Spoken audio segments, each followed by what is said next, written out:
তো গত ক্লাসে আমরা শিখেছিলাম যে x1 y1 ও x2 y2 বিন্দুদ্বয়ের সংযোজক রেখাকে xy বিন্দু m1:m2 অনুপাতে অন্তর্বিভক্ত করলে x ইকুয়াল টু হয় m1 x2 plus m2 x1 divided by m1 plus m2 এবং y equal to m1 y2 plus m2 y1 divided by m1 plus m2।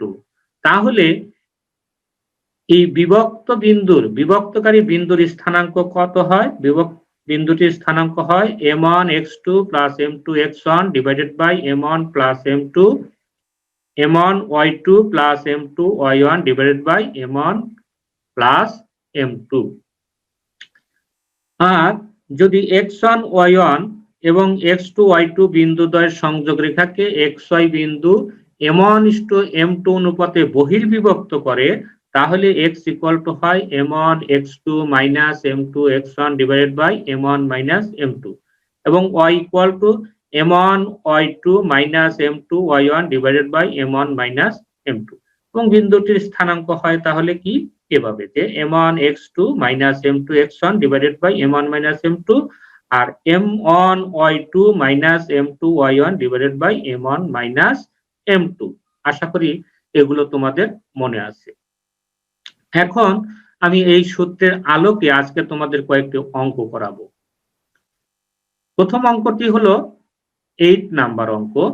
7 7 এবং -5 -10 বিন্দু দুটির সংযোগ রেখাংশকে x অক্ষরেখা যে অনুপাতে বিভক্ত করে তা বের করো এবং বিভাজন বিন্দুটির ভুজও বের করো। তো আমি চিত্রের মাধ্যমে বোঝানোর চেষ্টা করি। দেখো এই যে এটি হলো x অক্ষ, এটি হলো y অক্ষ। এখন প্রদত্ত বিন্দু দুটা কি? একটা হলো 7 7, এটি হলো 7 7 বিন্দু আর এটি হলো -8 -5 -10 বিন্দু। এখন এই দুটা বিন্দুর সংযোগ রেখাকে x অক্ষরেখা যে অনুপাতে বিভক্ত করতে সেই বিন্দুর ভুজ নির্ণয় করতে বলছে। যে অনুপাতে বিভক্ত করছে সেই অনুপাতটা নির্ণয় করতে বলছে এবং এই বিন্দুটা আর ভুজ নির্ণয় করতে বলছে। আমরা জানি যে x অক্ষের উপরে কোটি বা y এর স্থানাঙ্ক 0 হয়। এই জন্য আমরা ধরেছি যে এই বিভক্তকারী বিন্দুটা হলো p, যার স্থানাঙ্ক হলো x0 এবং আমরা প্রথমে বের করব অনুপাত বের করার জন্য আমরা ধরে নেব যে এই দুটো বিন্দুর সংযোগ রেখাকে x অক্ষরেখা k:1 অনুপাতে বিভক্ত করে। মনে করি x অক্ষরেখা 7 7 ও -5 -10 বিন্দু দুটির সংযোগ রেখাকে x0 বিন্দুতে k:1 অনুপাতে বিভক্ত করে। তাহলে এই k:1 সমান কত হয় সেটি হলো আমাদের নির্ণয় বিষয়। তো আমরা দেখলাম যে এই বিভক্তকারী বিন্দুর কোটি হচ্ছে কত? 0। আর আমরা এই সূত্রটাও জানি যে x1 y1 এবং x2 y2 বিন্দুর সংযোগ রেখাকে xy বিন্দু m1:m2 অনুপাতে বিভক্ত করলে x ইকুয়াল টু হয় এটি আর y ইকুয়াল টু হয় এটা। তো এখানে y এর মান 0 আর x1 y1 হচ্ছে 7 7, x2 y2 হচ্ছে -5 -10। তাহলে আমরা এই বিভক্ত বিন্দুর কোটি যদি লিখি যে কোটি 0 ইকুয়াল টু এখানে অনুপাত কত? k:1, অর্থাৎ m1 এর মান হচ্ছে k আর m2 হচ্ছে 1। তাহলে m1 অর্থাৎ k ইনটু y2, এটি x1 y1 এটি x2 y2, তাহলে y2 হচ্ছে -10, এজন্য k into -10 plus 1 into y1 হচ্ছে 7 ডিভাইডেড বাই k প্লাস 1। এখন যদি আমরা এখান থেকে সরল করলে আর এইভাবে গুণন করলে এটি হয় 0, এটি হচ্ছে কত? -10k plus 7। তো -10k বাম পাশে নেই, তাহলে কত হলো? 10k ইকুয়াল টু 7, অতএব k ইকুয়াল টু কত? 7/10। সুতরাং k/1 অর্থাৎ k:1 ইকুয়াল টু কত হবে? 7:10। তাহলে এটাই হচ্ছে আমাদের অ্যান্সার, অর্থাৎ x অক্ষরেখা প্রদত্ত বিন্দুর সংযোগ রেখাকে কি অনুপাতে বিভক্ত করে এটা বের করতে বলেছিল। আমরা দেখলাম ধরেছিলাম যে এক্স অক্ষরেখা এই দুইটা বিন্দুর সংযোগ রেখাকে k:1 অনুপাতে বিভক্ত করে। এখন k:1 সমান আমাদের বেরোলো কত? 7:10। তাহলে এটাই হচ্ছে আমাদের নির্ণেয় অনুপাত। আবার বলছে যে এই বিভক্তকারী বিন্দুটার ভুজ নির্ণয় করো। অর্থাৎ কি বলছে প্রশ্ন? বিভাজন বিন্দুটির ভুজ নির্ণয় করো। তাহলে বিভাজন বিন্দুর ভুজ কত আছে? x। তো যেহেতু বিভাজন বিন্দুর ভুজ আছে x, তাহলে x ইকুয়াল টু সূত্র কি? x ইকুয়াল টু হচ্ছে m1 x2 plus m2 x1 divided by m1 plus m2। আর এখানে m1 হয়ে যাচ্ছে কত? 7, আর m2 হচ্ছে কত? 10। আমরা যেহেতু এটা বের করে ফেলেছি, কাজে এখানে আমরা লিখবো যে বিভাজন বিন্দুর ভুজ x ইকুয়াল টু m1 হচ্ছে 7 ইন্টু x2 হচ্ছে -5 প্লাস m2 হচ্ছে 10 আর x1 হচ্ছে 7। তাই লেখা হলো ডিভাইডেড বাই 7 প্লাস 10। এখন এটিকে সরল করি। তাহলে এখানে দেখলাম যে আমরা কি সরল করে দেখলাম যে এই 7 কে যদি -5 দ্বারা গুণন করি তাহলে কত হয়? -35 প্লাস এই 10 কে 7 দ্বারা গুণন করলে হচ্ছে 70 ডিভাইডেড বাই 7 আর 10 হচ্ছে 17। এখন এটা থেকে এটা বাদ দাও, কত থাকে? মাইনাস ইকুয়াল টু -35 70 থেকে বাদ দিলে 35/17। এটি হচ্ছে আমাদের নির্ণেয় ভুজ। তো আমরা 8 নম্বর অঙ্ক শেষ করলাম। আশা করি তোমরা বুঝতে পেরেছ। পরবর্তী অঙ্ক নেওয়া হয়েছে 9 নম্বর অঙ্ক। পি ও কিউ বিন্দুদ্বয়ের স্থানাঙ্ক যথাক্রমে 4, 3 এবং -8, -5 হলে পি কিউ কে এক্স অক্ষরেখা যে অনুপাতে বিভক্ত করে তা নির্ণয় করো। অঙ্কটা পূর্ববর্তী অঙ্কের মতোই, শুধু একটু এই নাম্বারগুলোর একটু পার্থক্য আছে। তারপর আমি তোমাদের বোঝানোর চেষ্টা করি। দেখো, এটি হলো এক্স অক্ষ আর এটি হচ্ছে ওয়াই অক্ষ। তো এখানে পি বিন্দু হচ্ছে কত? 4, 3। আমরা লিখলাম পি বিন্দুর স্থানাঙ্ক 4, 3 আর কিউ বিন্দু হচ্ছে -8, -5। এক্স অক্ষরেখা এই পি কিউ রেখাকে যে অনুপাতে বিভক্ত করে তা নির্ণয় করো। পূর্ববর্তী অঙ্কের মতোই আমরা ধরলাম যে এক্স অক্ষরেখা পিও রেখার সংযোগ রেখাকে কি করে? k:1 অনুপাতে x0 বিন্দুতে ছেদ করে। তাহলে এই যে ছেদ বিন্দুর অর্থাৎ এক্স অক্ষের উপরে কোটি যেহেতু 0, তাহলে কোটি সমান কত হবে? 0। 0 হলে তখন কি হবে? আমরা ধরেছি k:1 অনুপাতে বিভক্ত করে। তাহলে k ইন্টু y2 হচ্ছে -5 প্লাস 1 ইন্টু y1 হচ্ছে 3 ডিভাইডেড বাই k প্লাস 1। আর এখানে এটি থেকে আমরা আড়াআড়ি গুণন করলে কত পাই? আমরা পাই 0 ইকুয়াল টু -5k প্লাস 3। তাহলে 5k ইকুয়াল টু 3, সুতরাং k সমান কত? 3/5। অর্থাৎ k এর নিচে তো 1 আছে। আর যদি আমরা এইটাকে অনুপাত আকারে লিখি তাহলে k:1 ইকুয়াল টু কত হবে? 3:5। আর এটি হচ্ছে আমাদের এই অঙ্কের অ্যান্সার, যেটি রাজশাহী বোর্ডে 2019 সালের পরীক্ষায় এসেছিল।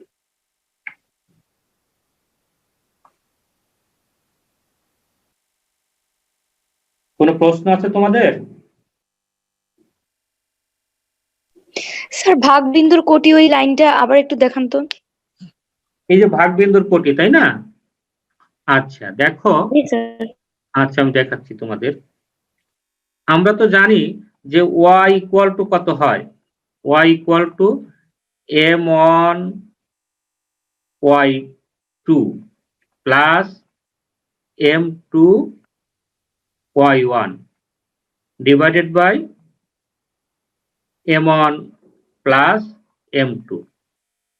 এটি হলো আমাদের ভাগ বিন্দুর কোটি নির্ণয়ের সূত্র। এখানে এই ভাগ বিন্দুতে কোটি কত হচ্ছে? এখানে ভাগ বিন্দুতে কোটি হলো 0, কাজেই আমরা লিখলাম 0। ওকে, দেন m1 কত হচ্ছে? m1 এর মান হচ্ছে k, এই জন্য আমরা লিখলাম k। আর যখন আমরা লিখবো যে m1 y2, তখন এটি হচ্ছে x1 y1, এটি হচ্ছে x2 y2। তাহলে এখানে কোটি কত হচ্ছে? y2 হচ্ছে -5, লিখলাম -5 প্লাস m2 হচ্ছে 1 ইন্টু y1 হচ্ছে 3, আমরা লিখলাম 3 ডিভাইডেড বাই k প্লাস 1। এখন তুমি এই আর গুণন করো, আর গুণন করলে এটা দিয়ে এটা গুণন করলে হয় 0, আর এর নিচে তো সাধারণত কি থাকে 1 থাকে, এজন্য এদিকে গুণন করি, কত হয় -5 কে +3, যেন সরল করে আমরা নির্ণয় অনুপাত বের করলাম। আর কোন কোশ্চেন? না স্যার। হ্যাঁ, যেখানে না বুঝবা উইদাউট হেজিটেশন তোমরা আমাকে প্রশ্ন করবা, তাহলে ইনশাআল্লাহ আমি তোমাদের প্রশ্নের উত্তর দেওয়ার চেষ্টা করতে পারবো। পরবর্তী অঙ্ক দেখো, নাম্বার 14। এ ও বি বিন্দু দুটির স্থানাঙ্ক যথাক্রমে 2, 4 এবং 4, -5। এ ও বি বিন্দু দুটির স্থানাঙ্ক যথাক্রমে -2, 4 এবং 4, -5। এ বি রেখাংশকে সি বিন্দু পর্যন্ত বর্ধিত করা হলো, যেন এ বি ইকুয়াল টু 3BC হয়। তাহলে এই সি বিন্দুর স্থানাঙ্ক নির্ণয় করো। প্রশ্নটি এখানে কমপ্লিট করা হয় নাই। হ্যাঁ, বলতে হবে যে সি বিন্দুর স্থানাঙ্ক নির্ণয় করো, তাহলে প্রশ্নটি কমপ্লিট হয়ে যায়। তো আমরা আবারও বলছি যে এ ও বি বিন্দু দুটির স্থানাঙ্ক যথাক্রমে -2, 4 এবং 4, -5। এ বি রেখাংশকে সি পর্যন্ত বর্ধিত করা হলো, যেন এ বি ইকুয়াল টু 3BC হয়। তাহলে সি বিন্দুর স্থানাঙ্ক বের করো, এটি হলো আমাদের প্রশ্ন। তো আমরা করি, এই দেখো চিত্রে এ হচ্ছে -2, 4 বিন্দু, বি হচ্ছে 4, -5 বিন্দু। এখন এই এ বি রেখাকে সি পর্যন্ত বর্ধিত করলাম এবং ধরলাম সি বিন্দুর স্থানাঙ্ক xy। তাহলে এই x ইকুয়াল টু কত হবে, y ইকুয়াল টু কত হবে, এটি যদি আমরা বের করতে পারি তাহলে আমরা সি বিন্দুর স্থানাঙ্ক নির্ণয় করতে পারবো। এটা করার জন্য আমরা কি করব দেখি। দেয়া আছে কি, মনে করি সি বিন্দুর স্থানাঙ্ক হলো xy, দেয়া আছে কি এ বি ইকুয়াল টু 3BC। তাহলে this A B equal to 3BC, তাহলে A B is to BC হয়, কিন্তু বের করা যায়, কিন্তু আমরা বের করব এসি ইস টু বিসি কত হয় সেটা বের করার চেষ্টা করব। তাহলে উভয় পক্ষে আমরা বিসি যোগ করলাম, যোগ করে পেলাম A B plus BC equal to 3BC plus BC. এখান থেকে আমরা লিখতে পারি এ বি প্লাস বিসি সমান কত হয়, এসি। লিখলাম AC equal to 3BC plus BC equal to 4BC। তাহলে AC by BC equal to হয় 4, সুতরাং AC is to BC equal to কত হবে, 4:1। অর্থাৎ এই সি বিন্দু এ বি কে 4:1 অনুপাতে বহির্বিভক্ত করছে। সি বিন্দু এ ও বি বিন্দুর সংযোগ রেখাকে সি বিন্দুতে 4:1 অনুপাতে বহির্বিভক্ত করেছে। তো এটুকু মনে রাখো এবং আমি পরবর্তী স্লাইডে অঙ্কটা শেষ করি। দেখো, এটাই ছিল আমাদের চিত্র যে এ বি আর AC is to BC equal to 4:1, এই যে আমরা লিখে দিলাম। তাহলে m1 is to m2 equal to 4:1 দেওয়া আছে। এখন যদি আমরা বহির্বিভক্ত সূত্রে লিখি, তাহলে x ইকুয়াল টু কত হবে, m1 x2 minus m2 x1 divided by m1 minus m2। এখানে m1 হচ্ছে কত 4 আর m2 হচ্ছে 1। কাজে আমরা এটা সরল করি, 4 ইন্টু x2 হচ্ছে 4, এখানে লক্ষ্য করো বি বিন্দুতে x2 হচ্ছে, আমরা এটা ধরো প্রথম বিন্দুকে x1 y1, দ্বিতীয়টাকে x2 y2 হিসাবে আমরা চিন্তা করব। তাহলে আর আমরা জানি এ হচ্ছে আগে, বি হচ্ছে পরে, এই জন্য এটাই হচ্ছে x1 y1, এটা হচ্ছে x2 y2। তাহলে m1 হচ্ছে 4, x2 হচ্ছে 4, মাইনাস m1 হচ্ছে 1, x1 হচ্ছে -2। তাহলে আর নিচে কত, m1 হচ্ছে 4 মাইনাস 1, এটি সরল করো, 4 4 16 আর এই দুইটা এটা কি মাইনাস মাইনাসে +2 হয়ে যায়। তাহলে কত হয় 18/3, 18/3 ইকুয়াল টু কত হবে 6। তাহলে x এর মান আমরা পেলাম। আবার y ইকুয়াল টু কত হবে, y ইকুয়াল টু সূত্র হচ্ছে m1 y2 minus m2 y1 divided by m1 minus m2। এখানে m1 হচ্ছে কত 4 ইন্টু y2 হচ্ছে -5, লেখা হলো -5, মাইনাস 1 ইন্টু y1 হচ্ছে 4 ডিভাইডেড বাই 4 মাইনাস 1। এখন এটি সরল করো, কত হয় -20 মাইনাস 4 -24/3 ইকুয়াল টু কত হলো -8। তাহলে সি বিন্দুর স্থানাঙ্ক কত হচ্ছে, সুতরাং আমাদের সি বিন্দুর স্থানাঙ্ক হয়ে যাচ্ছে কত, 6 মাইনাস 8। আর এটাই ছিল আমাদের নির্ণয় বিষয়।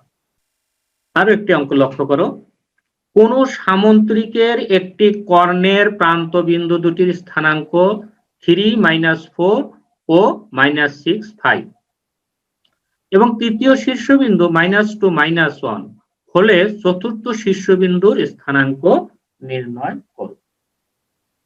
তো আমি চিত্র দিয়ে বোঝানোর চেষ্টা করি। এরকম একটা, এটি একটা এ বি সি একটা সামন্ত্রিক এবং এর এসি কোণের প্রান্ত বিন্দু কত হচ্ছে আমাদের, এই যে একটি কর্ণের প্রান্ত বিন্দু দুটির স্থানাঙ্ক 3 -4 ও -6 5। তো একটা সামুদ্রিকের দুটা কর্ণ থাকে, একটি হলো এসি কর্ণ আর একটা হচ্ছে বিডি কর্ণ। তো আমরা ধরলাম যে একটা প্রথম কর্ণটা কি এসি, এসি কর্ণের প্রান্ত বিন্দু হচ্ছে এ, এটি 3 -4 আর বি হচ্ছে সি হচ্ছে -6 5। তৃতীয় শীর্ষবিন্দুকে ধরলাম আমরা বি, আর এই বি বিন্দুর স্থানাঙ্ক কত, -2 -1। তাহলে এখন চতুর্থ শীর্ষবিন্দু হচ্ছে কত, ডি, যেটির স্থানাঙ্ক আমাদের বের করতে হবে। এজন্য এটাকে ধরলাম আমরা কি এক্স ওয়াই। এখন আমি লিখে করার চেষ্টা করি।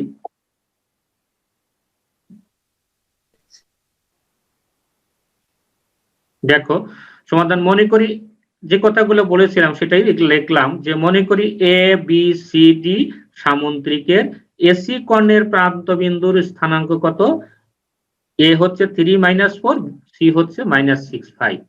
তৃতীয় শীর্ষবিন্দু অর্থাৎ বি বিন্দুর স্থানাঙ্ক -2 -1, এই যে ধরলাম এটা। আর চতুর্থ শীর্ষবিন্দু ডি হচ্ছে কি এক্স ওয়াই। এখন আমরা এই এক্স ওয়াই এর মান কিভাবে বের করব? কিছু কিছু জিনিস আছে যেগুলো তোমাদেরকে এখানে ডাইরেক্ট বলে দেওয়া হয় না, যেগুলো তোমরা জানো বলে আমরা ধরে নিই। তো এক্স ওয়াই বের করার জন্য আমরা কি করতে পারি? আমরা জানি সামন্ত্রিকের কর্ণদ্বয় পরস্পরকে সমদ্বিখণ্ডিত করে। সামন্ত্রিকের কর্ণদ্বয় পরস্পরকে সমদ্বিখণ্ডিত করে। তেমনি ভাবে বর্গক্ষেত্রে কর্ণদ্বয় পরস্পরকে সমদ্বিখণ্ডিত করে, আয়তক্ষেত্রে কর্ণদ্বয় পরস্পরকে সমদ্বিখণ্ডিত করে, রম্বসের কর্ণদ্বয় পরস্পরকে সমদ্বিখণ্ডিত করে। সমদ্বিখণ্ডিত করা মানে হচ্ছে ওই দুটার কর্ণের মধ্যবিন্দু একই। কাজেই আমরা এই এসি কর্ণের মধ্যবিন্দু বের করব, বিডি কর্ণের মধ্যবিন্দু বের করব, এবং দুটা কর্ণের মধ্যবিন্দু একই। কাজেই আমরা এসি কর্ণের মধ্যবিন্দুর ভুজ ইকুয়াল টু বিডি কর্ণের মধ্যবিন্দুর ভুজ লিখব, এসি কর্ণের মধ্যবিন্দুর কোটি ইকুয়াল টু বিডি কর্ণের মধ্যবিন্দুর কোটি লিখব। তা থেকে আশা করি এক্স এবং ওয়াই এর মান বের হয়ে যাবে। আর এক্স এবং ওয়াই এর মান বের করতে পারলেই আমাদের কি হবে, স্থানাঙ্ক নির্ণয় হয়ে যাবে। এখন আসো আমরা করি। এসি কর্ণের মধ্যবিন্দু, কর্ণের মধ্যবিন্দু নির্ণয় করার সূত্র নিশ্চয় তোমাদের মনে আছে। কি সূত্রটা? সূত্র হলো x1 প্লাস x2/2। x1 কত এখানে 3 আর x2 হচ্ছে -6। যখন আমরা এসি কর্ণের কথা বলবো তখন এই এ বিন্দুর স্থানাঙ্ক হচ্ছে x1 y1 আর সি বিন্দুর স্থানাঙ্ক হচ্ছে x2 y2, এভাবে চিন্তা করতে হবে। তাহলে আমরা লিখলাম 3 প্লাসে মাইনাসে -6/2 আর কোটি হবে কত, -4 প্লাস 5/2, আর এটি সরল করে আসছে কত, -3/2 আর 5 থেকে 4 বাদ দিলে 1/2। তেমনি ভাবে বিডি কর্ণের মধ্যবিন্দু, বিডি কর্ণ যখন চিন্তা করবে এটা হলো x1 y1, এটা হলো x2 y2, আর মধ্যবিন্দু কি হবে, মধ্যবিন্দু হবে -2 প্লাস x/2 আর কি হবে -1 প্লাস y/2। আমি একটু আগেই বলেছিলাম যে মধ্যবিন্দু যদি একই হয় তাহলে এই ভুজ সমান ভুজ আর এই কোটি সমান কোটি হবে। এই জন্য আমরা লিখি শর্তানুসারে এই -3/2 ইকুয়াল টু -2 প্লাস x/2, এটা লেখা হলো। এখন উভয় পক্ষ থেকে একটু নিচের হর বাদ, তাহলে থাকে কি -3 ইকুয়াল টু -2 প্লাস x। তো এই -3 থেকে -2 বাদ দিলে থাকে -1 ইকুয়াল টু x। সুতরাং x ইকুয়াল টু কত হলো, -1। আবার এই যে কোটি কত, হাফ, হাফ সমান কত হবে এটা, অর্থাৎ half equal to -1 plus y by 2, y 2 two cancel, তাহলে কি হলো 1 ইকুয়াল টু -1 প্লাস ওয়াই, তো -1 কে পাশে নিয়ে আসলে কত হয় 2 ইকুয়াল টু ওয়াই, অর্থাৎ ওয়াই ইকুয়াল টু 2। সুতরাং চতুর্থ শীর্ষবিন্দুর স্থানাঙ্ক কত হবে আমাদের, এই যে এক্স এর মান হচ্ছে কত -1, ওয়াই এর মান 2, আর এই দুটো মিলেই হলো কি আমাদের স্থানাঙ্ক। আরেকটি অঙ্ক দেখো, এটি হচ্ছে 23 নাম্বার অঙ্ক। ত্রিভুজ এবিসি এ এই যে তিন ইকুয়াল চিহ্নের উপরে তিনটা টান দেওয়া আছে, তাই না? লক্ষ্য করো, এই তিন টান দিয়ে কোনো বিন্দুকে ইন্ডিকেট করা হয়। এ 3 টান, অর্থাৎ এ বিন্দুর স্থানাঙ্ক হচ্ছে কত 35, বি বিন্দুর স্থানাঙ্ক হলো 21, সি বিন্দুর স্থানাঙ্ক হলো 63, এইভাবে ইন্ডিকেট করা হয়। এবং এভাবেই যশোর বোর্ডে 2017 সালে এই অঙ্কটি পরীক্ষায় এসেছে। তো আমাদের বলেছে যে এ বি সি একটা ত্রিভুজ, এতে এ বিন্দুর স্থানাঙ্ক, এটা হলো সাংকেতিক ভাবে বোঝানো হয়েছে। এ বিন্দুর স্থানাঙ্ক হচ্ছে 35, বি বিন্দুর স্থানাঙ্ক হলো 21, সি বিন্দুর স্থানাঙ্ক হচ্ছে 63। জি এবিসি এর ত্রিভুজ এবিসি এর ভর কেন্দ্র, সি ত্রিভুজ এবিসি এর ভর কেন্দ্র, ডি হচ্ছে বিসি এর মধ্যবিন্দু। দেখাও যে জি বিন্দুটি এডিকে 2:1 অনুপাতে অন্তর্বিভক্ত করে। প্রশ্নটি আমি আবারও বলছি যে এ বি সি ত্রিভুজে এ বিন্দুর স্থানাঙ্ক হচ্ছে 35, বি হচ্ছে 21, সি বিন্দু হচ্ছে 63, জি বিন্দু হচ্ছে এবিসি এর ত্রিভুজ এবিসি এর ভর কেন্দ্র, ডি বিসি এর মধ্যবিন্দু। দেখাও যে জি বিন্দুটি এডিকে 2:1 অনুপাতে অন্তর্বিভক্ত করে। তো ভর কেন্দ্র তাও বলেছি যে ভর কেন্দ্র কি, ত্রিভুজের মধ্যমা ত্রয়ের ছেদ বিন্দুকে বলে ভর কেন্দ্র। মধ্যমা কি, ত্রিভুজের যে কোনো শীর্ষবিন্দু থেকে তার বিপরীত বাহুর মধ্যবিন্দুর সংযোগ রেখাকে বলা হয় ওই ত্রিভুজের মধ্যমা। যে কোনো ত্রিভুজের শীর্ষবিন্দু থেকে তার বিপরীত বাহুর মধ্যবিন্দুর সংযোগ রেখাই হচ্ছে ওই ত্রিভুজের মধ্যমা। একটা ত্রিভুজের 3টি মধ্যমা থাকে। তো আমি সামনের দিকে অগ্রসর হই কিভাবে, যে মনে করি এই জি বিন্দু এই এডি কে k:1 অনুপাতে বিভক্ত করে। আমাদের প্রমাণ করতে হবে যে জি বিন্দু এডি কে 2:1 অনুপাতে বিভক্ত করে। তা আমরা ধরে নিলাম যে জি বিন্দুটি এডি কে k:1 অনুপাতে বিভক্ত করে। এখন k:1 ইকুয়াল টু যদি 2:1 হয় তাহলেই আমাদের প্রমাণ হয়ে যাবে। এবং তা প্রমাণ করার জন্য প্রথমত আমরা যে মধ্যমার সংজ্ঞা জানি সেই মধ্যমার সংজ্ঞা অনুযায়ী কি করব, ডি বিন্দুর স্থানাঙ্ক বের করব। তাহলে ডি বিন্দুটা কি হচ্ছে বিসি এর মধ্যবিন্দু। আর মধ্যবিন্দুর সূত্র কি আমাদের জানি আমরা, মধ্যবিন্দুর সূত্র হচ্ছে x1 plus x2/2 plus y1 plus y2/2। এই জন্য আমরা লিখব যে বিসি এর মধ্যবিন্দু ডি, অর্থাৎ ডি বিন্দুর স্থানাঙ্ক কত হচ্ছে, এখানে এই যে বিসি, তাহলে এটা হচ্ছে x1 y1, এটি হচ্ছে x2 y2, তাহলে ডি বিন্দুর স্থানাঙ্ক হচ্ছে 2 প্লাস 6/2, তারপরে y কোটি হচ্ছে কত 1 প্লাস 3/2, 1 প্লাস 3/2, আর হয়ে গেল 4/2। এখন আমাদের এই জি বিন্দু কি হবে, এডি কে k:1 অনুপাতে বিভক্ত করবে। আমি ডি বিন্দুটা এখানে লিখলাম যে ডি বিন্দু হচ্ছে কত 4/2। এখন এই জি বিন্দু কত হবে, আমরা জানি ত্রিভুজের ভর কেন্দ্র নির্ণয় করার সূত্র কি, ত্রিভুজের ভর কেন্দ্র হচ্ছে x1 plus x2 plus x3/3, y1 plus y2 plus y3/3। এটি হলো ত্রিভুজের ভর কেন্দ্র নির্ণয়ের সূত্র, যেটি গত ক্লাসে আমরা শিখেছি। তাহলে আমরা এই এ বি সি এই ত্রিভুজের ভর কেন্দ্র কত হবে, ভর কেন্দ্র আমরা নির্ণয় করি যে ত্রিভুজ এ বি সি এর ভর কেন্দ্র জি এর স্থানাঙ্ক কত হবে, x1 হচ্ছে 3 প্লাস 2 প্লাস 6/3, আর কোটি হচ্ছে 5 প্লাস 1 প্লাস 3/3। বোঝা যাচ্ছে? আমি আবার জি স্যার। ভরকেন্দ্র নির্ণয় সূত্র কি? সূত্র হলো x1 plus x2 plus x3/3 y1 plus y2 plus y3/3। এখানে এ বি সি ত্রিভুজ লক্ষ্য করো, তাহলে এখানে কি হচ্ছে 3 প্লাস 2 প্লাস 6/3, এটি হচ্ছে তোমার কি ভুজ। আর কোটি হচ্ছে 5 প্লাস 1 প্লাস 3/3। আর এটি সরল করলে কত হয়? 3 2 আর 6 যোগ করলে হয় 11/3। আর 5 আর 1 6, 6 আর 3 9, 9 কে 3 দিয়ে ভাগ করলে হয় 3। তাহলে আমরা ভরকেন্দ্র পেলাম। ভরকেন্দ্র কত? ভরকেন্দ্র জি হচ্ছে 11/3। এখন এই জি বিন্দু এডি কে k:1 অনুপাতে বিভক্ত করছে আমরা ধরে নিচ্ছি। তাহলে এই বিভক্তকারী বিন্দুর যে এই যে জি এর ভরকেন্দ্র কত হবে? ভরকেন্দ্রের কোটি হচ্ছে 3। আর কোটি বের করার সূত্র কি আমরা জানি, যে কি আমরা যে পূর্ববর্তী অঙ্কগুলোতে লিখলাম সেই অনুযায়ী লিখবো আমরা, যে জি বিন্দু এডিকে k:1 অনুপাতে বিভক্ত করে, কাজেই আমাদের কি হবে? কোটি।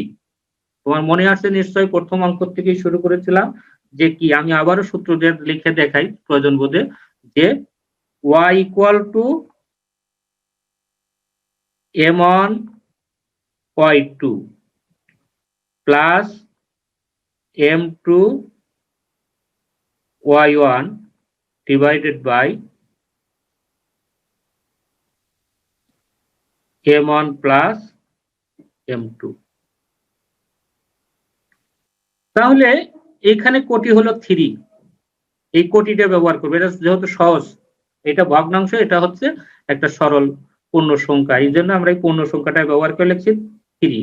অবশ্য যদি ভুজ দেয়া করি তাহলেও হবে, কিন্তু যেহেতু এটি ভগ্নাংশ, ভগ্নাংশ ব্যবহার করলেও হবে, কোনো সমস্যা নাই। যে কোনো একটা ব্যবহার করে আমরা অনুপাত বের করতে পারি। তুমি ভুজ সমান লেখাও করতে পারবা, কোটি সমান লেখাও করতে পারবা। তো আমি এখানে কোটি লিখে করছি, যে 3 = m1 কত? এটা অনুপাত ছিল কি k:1, এটুকু হলো k, এর হলো 1। তাহলে k ইনটু এই দুটা বিন্দু যখন চিন্তা করবা, তখন এটি হলো x1 y1 আর এটা হলো x2 y2। এই জন্য আমাদের k ইনটু কত হলো 2 plus 1 into 5 divided by k plus 1। এখন তুমি আর গুণন করো, গুণন করলে কত হয়? 3k প্লাস 3 ইকুয়াল টু, আর গুণন করলে 3k plus 3 equal to 2k plus 5। তাহলে এই 3k থেকে 2k বাদ দিলে থাকে কত? k। 3k থেকে 2k বাদ দিলে থাকে k, অর্থাৎ k ইকুয়াল টু, এই 5 থেকে 3 বাদ দিলে থাকে 2, তাহলে k ইকুয়াল টু 2। তাহলে k:1 ইকুয়াল টু কত হবে? তোমরা যদি না বোঝো, যেহেতু k ইকুয়াল টু কত আছে 2, আমি বোঝানোর জন্য লিখছি k/1 ইকুয়াল টু কত হয়? 2/1। সুতরাং k:1 সমান কত হবে? 2:1। আর এটাই প্রমাণ করতে বলেছিল, অতএব প্রমাণিত হয়ে গেল। তোমাদের সবাইকেই ধন্যবাদ জানিয়ে আজকের ক্লাস শেষ করছি।